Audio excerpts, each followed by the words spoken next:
Welcome back to our channel, where we delve into real-life maritime incidents to learn crucial lessons for a safer future at sea. Today, we're examining a tragic case from 2019 involving a bulk carrier and a crew member who was lost at sea. This incident serves as a stark reminder of the ever-present dangers of working on deck, especially at night, and highlights the critical importance of safety protocols. Let's set the scene. It was a dark night in 2019. A large bulk carrier was navigating the open ocean, business as usual.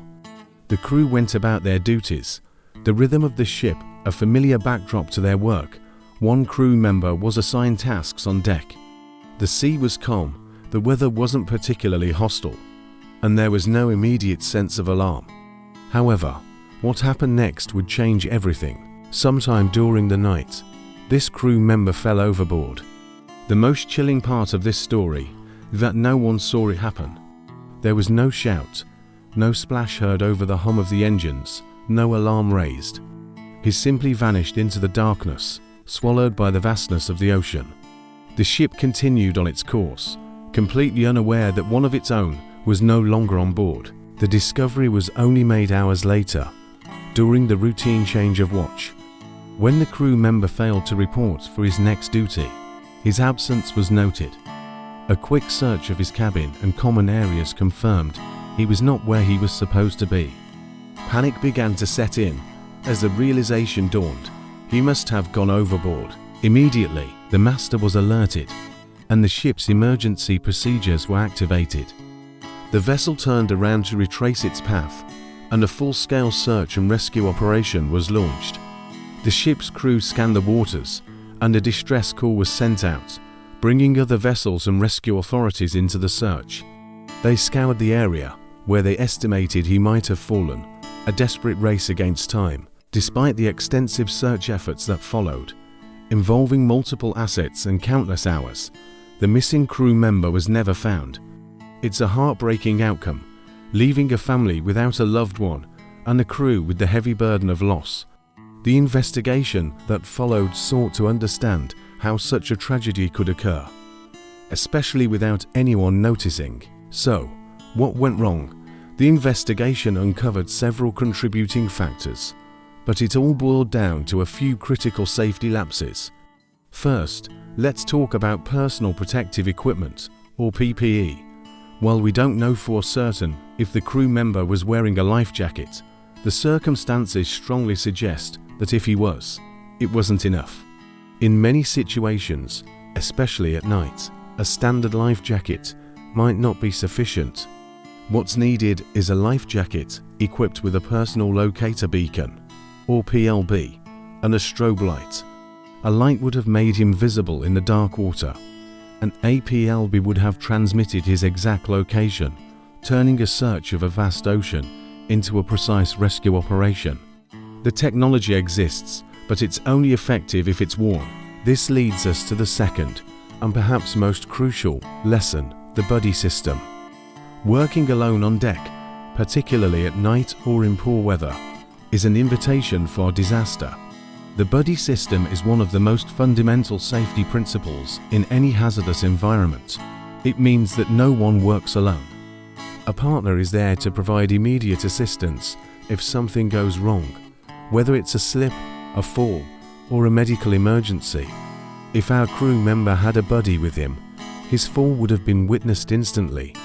The alarm could have been raised immediately, and the lifebuoy thrown. The ship could have initiated a Williamson turn right away, bringing it back to the location of the fall within minutes, not hours. The chances of a successful rescue would have increased exponentially. The investigation highlighted that a culture of safety must be more than just a set of rules and a manual. It must be practiced every single day, on every single watch. It's about looking out for one another.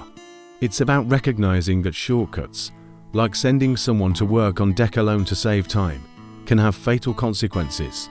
Complacency is the enemy of safety. The routine nature of maritime work can make us let our guard down. We think, I've done this 1,000 times. What could go wrong? But as this case shows, It only takes one moment of inattention, one slip, for a routine task to turn into a tragedy. So, what are the takeaways for every seafarer, from the captain to the newest deckhand? First, always wear the correct PPE for the job. If you are working near the rails, especially at night, this should include a life jacket with a light and a personal locator beacon. Don't just have it nearby, wear it. It does you no good if it's stored in a locker. Your life is worth the minor inconvenience. Second, insist on the buddy system.